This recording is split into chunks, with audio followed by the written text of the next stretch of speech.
And you hear the music and you know what time it is. I am KODX Factor, and this is the Jump Off, part of the Game Night Lounge Media Network. And all the guests that appear on this show and future shows are part of the Game Night Lounge Media Network as well. I have had some people ask me, just, what do you mean by guests that appear on this show or future shows? Look, I have the ability to have guests on this show. I can reach out to certain individuals to appear on this show with me and have these discussions.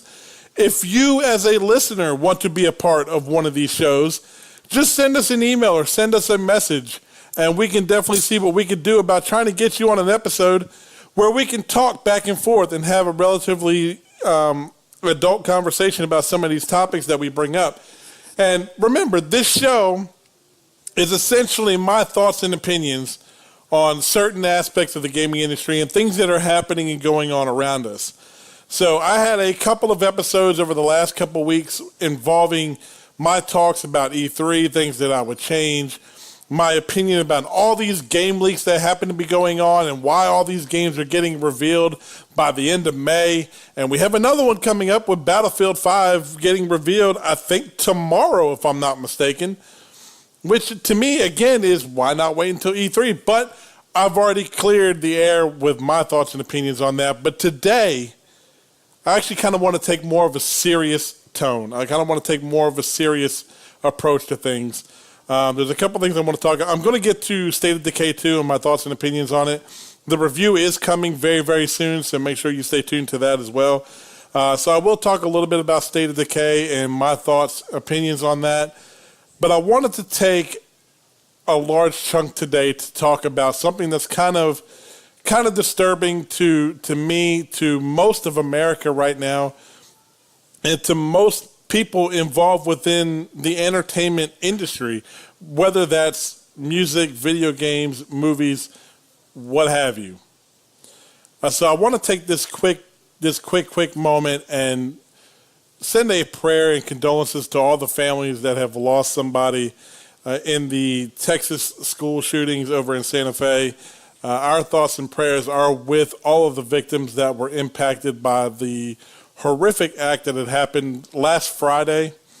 So to all of the families that were affected, of the kids that were lost going to school, and to the teachers that were there doing their job, our thoughts, our prayers, and condolences, so deeply saddened, are with those families in that entire community today and going forward, just as they were during the Florida shootings and all the other past 288 school shootings that have been reported and gone into the books. This is just another horrific crime that has happened. So our thoughts and prayers are definitely with everybody in that community. And I would like everybody that's listening to this show to extend out a hand, extend out our condolences, your prayers to those families that were affected. That would be insanely awesome. But because of that news, it brings to light, again, a conversation about gun violence and stuff like that. And I'm not going to get into the whole political aspect of this. So if you're looking for me to kind of take a political stance on it, I'm not going to do that. That's not the show. That's not what I'm here to do. So don't expect me to just jump right into that. But I did want to take a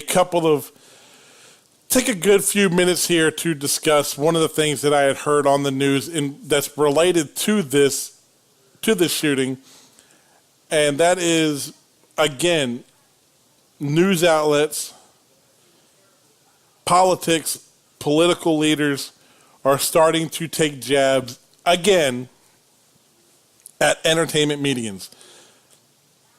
And they very, very specifically call out video games and how video games are traumatizing their kids from what normal society does.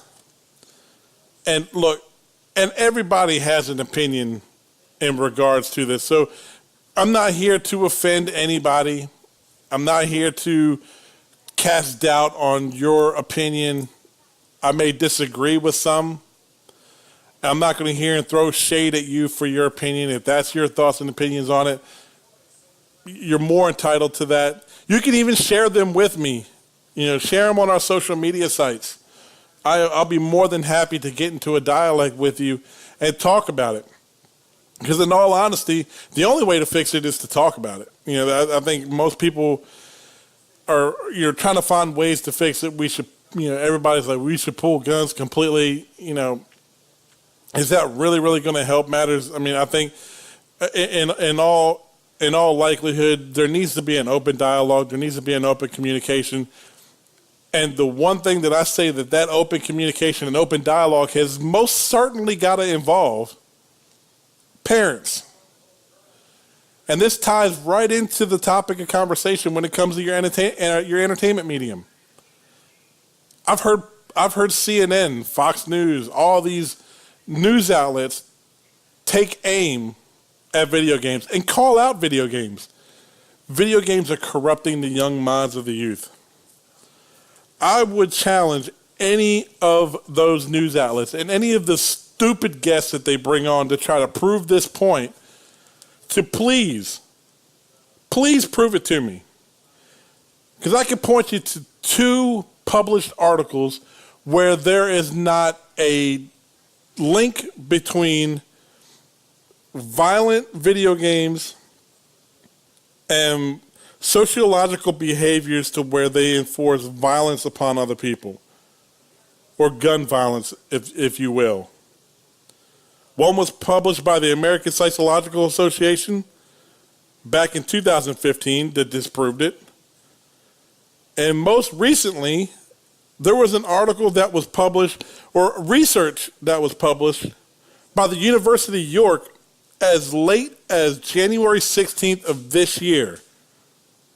I'll be more than happy to point those to you. Samantha Martin was the writer of the research that went into disproving that video games, there is no evidence to support linking between video games and violent behavior. There are none.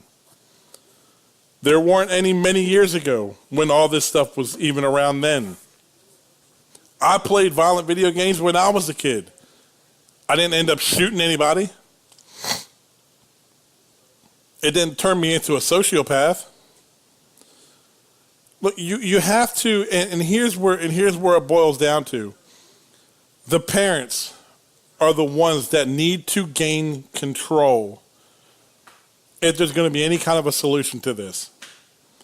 Everybody's like, we gotta put blame somewhere, and everybody's so quick to put blame elsewhere besides themselves. That's the way the world is today. That's the way it's been shaping the last 10, 15 years. People are so quickly to push off their blames elsewhere.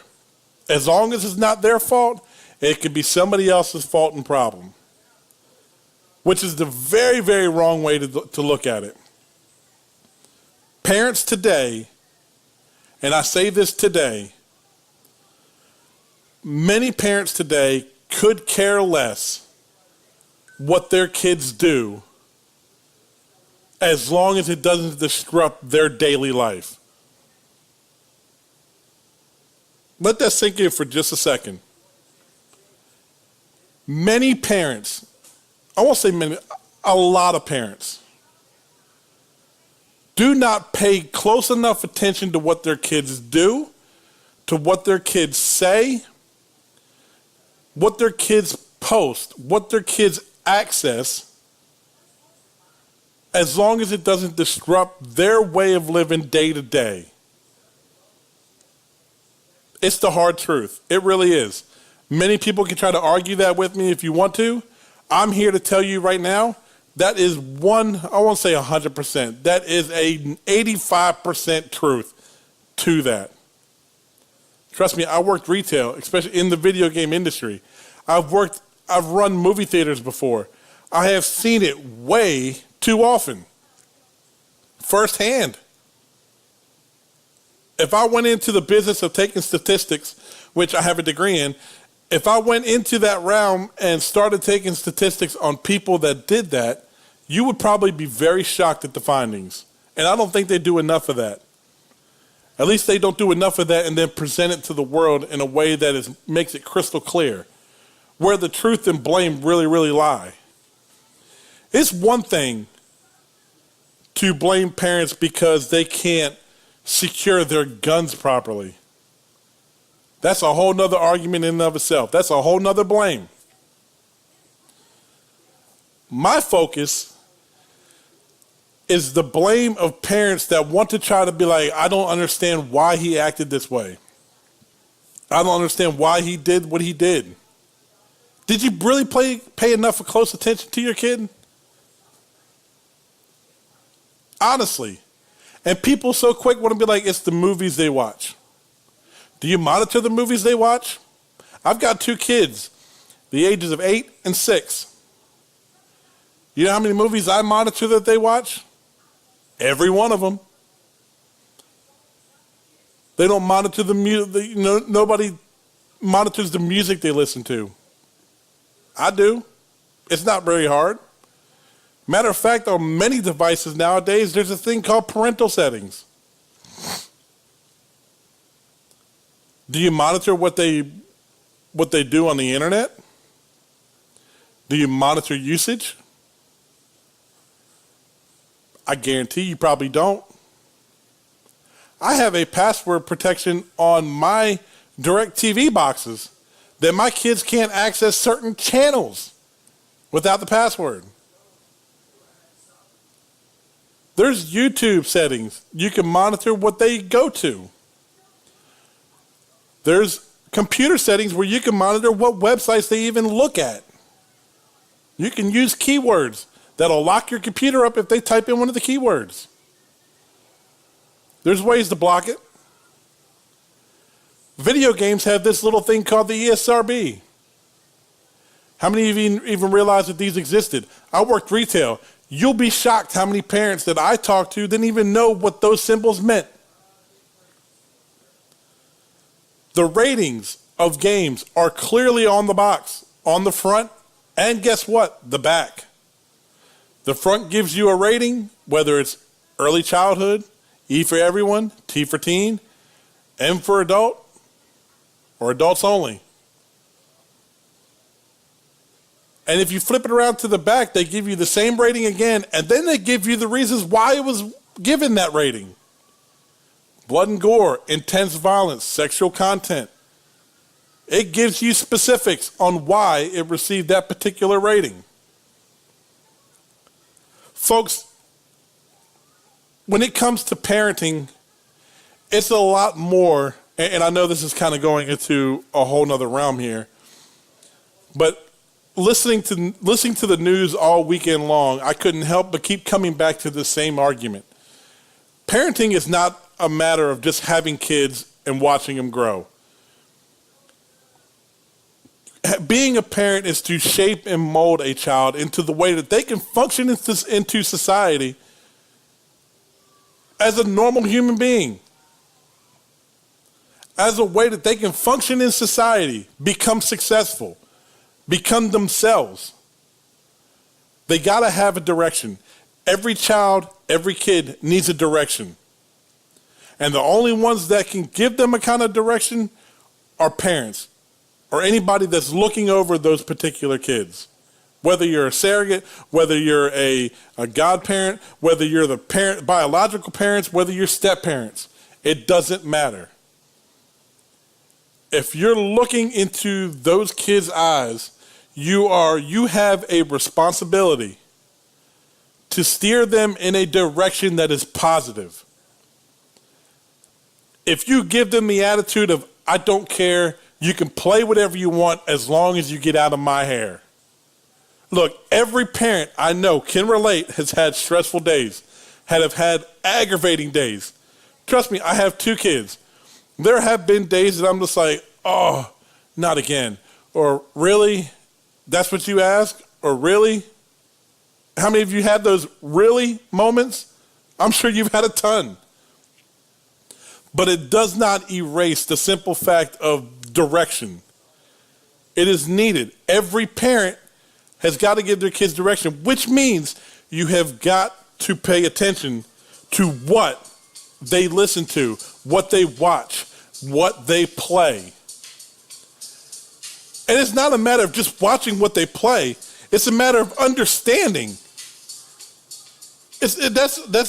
Clearly, it's an understanding that, look, what you see here, or what you may see here, or what you play, especially when they get older, that this is just what it is. It's a fantasy world. In real world living, this does not apply. The physics are much different. The rules are much different. There's a fantasy world, and then there's reality. A parent's job is to help separate the two. Trust me, as a kid, I know I had many ideas. I was like, everything, especially at a very, very young age, is a fantasy world. Then they start becoming older, and things start adapting. Look, kids pay very close attention to the direction that their parents lead or their guardians. They pay very close attention to the direction that you lead. And if you start putting blame in other things beside yourself, they're going to grow up to start putting blames into other things besides themselves. You know what that's called, folks? That's called accountability. People have got to start taking accountability for themselves and what they do and those around them. Your kids only act a certain way because that's the way that they see. Kids' minds start absorbing everything around them from the time that they are born. There's studies on that. Go look it up yourself. They start absorbing everything around them from that very moment. And it never stops until they grow up. Their minds are adapt to what their parents teach them or show them. If a parent shows them no care, they're not going to show anybody else no care. If a parent doesn't show them any attention, they're not going to show anybody else any kind of attention. Or at least they're going to lash out. That's when we have troublemakers in school. People are so quick to be like, bullies are a big problem in school. Yes, they are. You know why they're a big problem in school? Look at those bullies' parents. And yeah, I'm going to say it 100 times over. Parents need to start taking accountability for a lot of this. Stop putting blame elsewhere. That's the world we kind of live in today. Everybody's so quick to put blame elsewhere. It's not my fault. I did what I could do. Did you really? Did you really? Did you try hard? How much of an effort did you put in? Being a parent is just not being there. It's being there, molding, shaping. The mind is very, very strong, especially in a child's mind. They learn from a very, very early age what is right, what is wrong. They really do. Parents have got to start taking responsibility for a lot of this. And I will argue this point with anybody at any point in any time. It's not the game publisher's fault. They put out a game that's intended for mature audiences only. They don't want your 10 or 11-year-old playing that. If they did, they would make a game for that particular age group. That's why it received the rating it did. It's made more for the adult ages. Pay attention. Look at the group that these games are targeted towards. If you don't like what the kids are playing, guess what? There's a simple solution. Pull the plug. Don't buy them whatever it is that they're looking for. Because 9 times out of 10, the kid's going to come to you and say, can I play this? My son's done it. I really want to play this. My friends play this. Oh, really? What is it? It's a mature rated game. No, I don't think so. My friends do it. I'm sorry, but your friends don't live in this house. Strict sternness. is what's going to come down to. You have to pay attention. Not enough people, not enough parents today pay attention. Hardly any of them take responsibility for anything. I would love to meet a parent, but like, man, it's my fault my child ended up the way they ended up, or my kid did what they did. It's my fault. I take responsibility for that. None of them will. You know what they'll do, though? Oh, we need to monitor these video games. We need to attack these guys that are publishing these video games. For what? Because you were too stupid to pay attention to what the box read, or to actually look up what the game actually entailed before you purchased it? Guess whose fault that is? Not the maker, the consumer. There are plenty of warnings of what something is prior to you giving your kid access to it. And if you're one of those parents that give your kids free reign on the computer, especially at an early age, you are making a big mistake. Trust me, I was a really, really early teenager. I had full access to a computer. I looked at stuff I knew I shouldn't have. I did it anyway. You know, that's not to say anything that, against, my parents or anything like that. Not at all. But they taught me right from wrong way before that point. If you have a kid that wasn't taught that at an early age and they go free roaming on the internet, who knows what they're going to find? Control. Understanding. Look at what they put out. Look at what they look into. There's really, really easy ways to block that, to limit that. Hell, limit them with a time frame. You're only going to be on this game or this computer for an hour. After that, you're done for the day. And guess what? There's settings on your systems and there's settings on your computer that allow that functionality. It's called parent settings, parental settings. All it does is take just a little bit of willpower. And honestly, a little bit of caring. Man, we really, really need that around today. Not enough people care.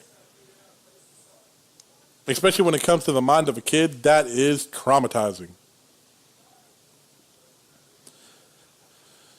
I mean, how many more of these do we have to go through before it comes to the realization that the real problem are the adults in the matter? Who knows? We will have to see. All right, so before I leave you guys today, there's one thing else I got to cover, and that's State of Decay 2. That's the brand new game from Microsoft Game Studios and Undead Labs. Was released to early adopters of the deluxe edition on Friday. It is now fully available to everybody today, which is Tuesday, May the 22nd. So State of Decay 2 is now out there for the world. And I really want to know your thoughts and opinions on the game because it had so much hype going around it. It was a lot of build up to the title. It was delayed a bunch of times before for, it needed development time. It needed a lot of things to happen with it. But now that we've had a full weekend ahead of a lot of other people, excuse me, with the game. And to me, it's a good game. I'll say that much about it. It's a good game. Is it one of the better zombie survival games? Not really. It has some really, really good things going for it. I do like the community building aspect of it.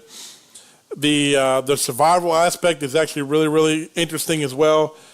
It does have a lot going for it. However, to me, the whole zombie genre is kind of getting a little bit played out. And that's not to say that all zombie games are bad or they're just starting to really, really not really be great. It's just the survival zombie games are just starting to become dry. A lot of ideas are being utilized already, or they're done, or some games have done them better, and other games are just trying to mimic or push things a little bit further and a little bit further. That's why, games like Overkill's The Walking Dead that's supposed to come out this fall, I'm actually kind of really looking forward to because it looks more story-oriented than it does the zombie aspect. Telltale's The Walking Dead game is a whole nother beast in and of itself.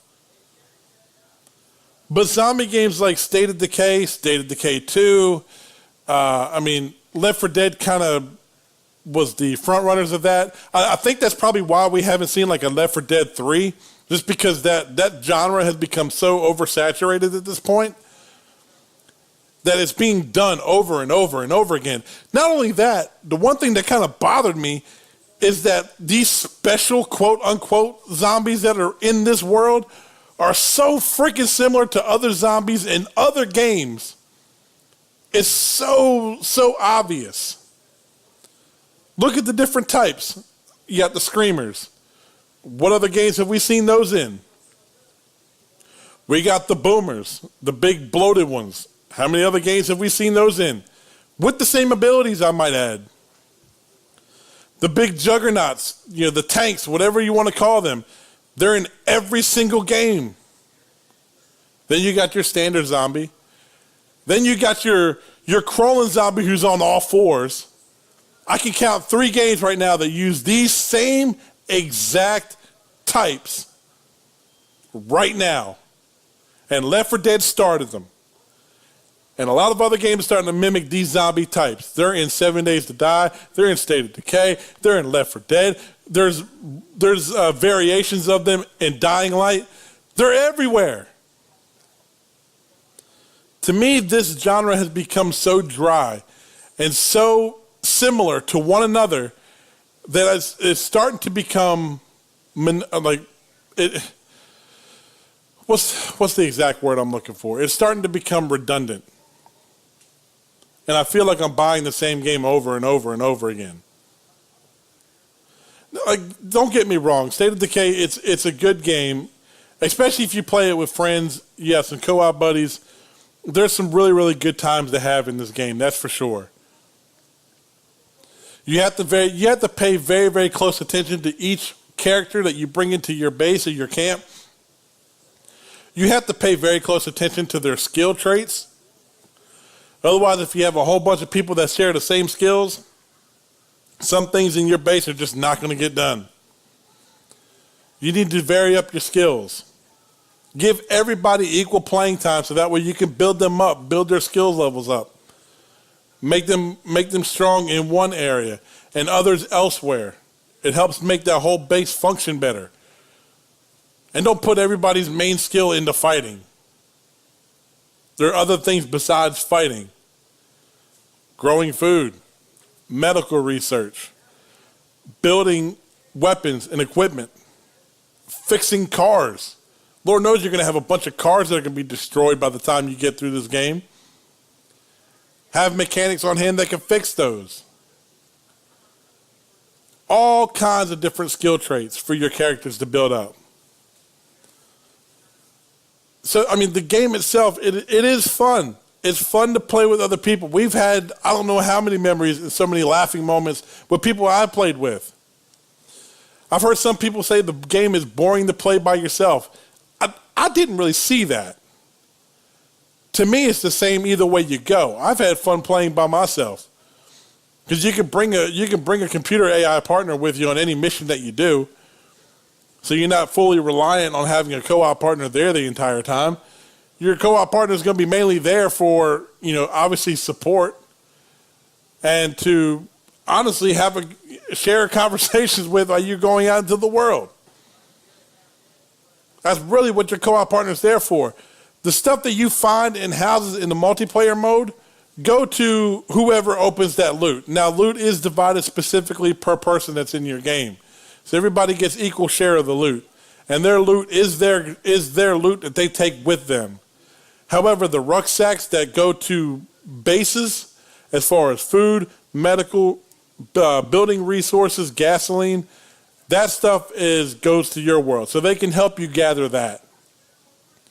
But some of the smaller resources, like particular weapons or particular supplies, they go to whoever gets them from the loots.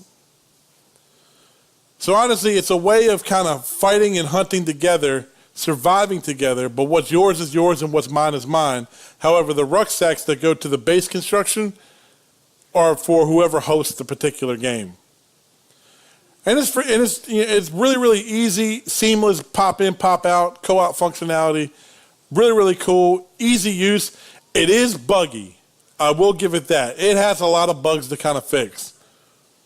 And I thought a game that was this far into development, had this many delays, would have been a little bit cleaner by this point when it comes to the bugs. I've had bugs where I've had to reset the entire game before. I've been kicked out of I don't know how many multiplayer games because connections have been bad. And I don't think they fully have anticipated the amount of the usage that probably players are getting out of this, especially in the multiplayer way. There's a lot. There's a lot of bugs that still have to be fixed. And I'm sure over time they're going to do that. They're going to fix certain bugs that make this game very, very hard to play. Players getting kicked. That is a big one. And I thought that maybe they would have kind of figured out what 7 Days to Die was doing wrong. Because especially early on in that game's lifespan, getting kicked from a multiplayer game or having the multiplayer games, like the host of the game, crash out and the whole world shut down happened way too often, to the point that we kind of got tired of playing the game because we figured at some point it's going to crash. And it's only time is going to tell when the game's going to crash. Multiplayer kind of works that same way in State of Decay 2. I know I'm going to get kicked, but how long can I play until I get kicked? Some games I played, I get kicked within 10 minutes of being in there. Other games I've played with friends, I'll go an hour or two before I'm kicked. And I've been to a couple where we've played for a few hours. I didn't get kicked, and we ended up just closing out the game anyway because we were getting tired or whatever. But State of Decay 2 is a good game.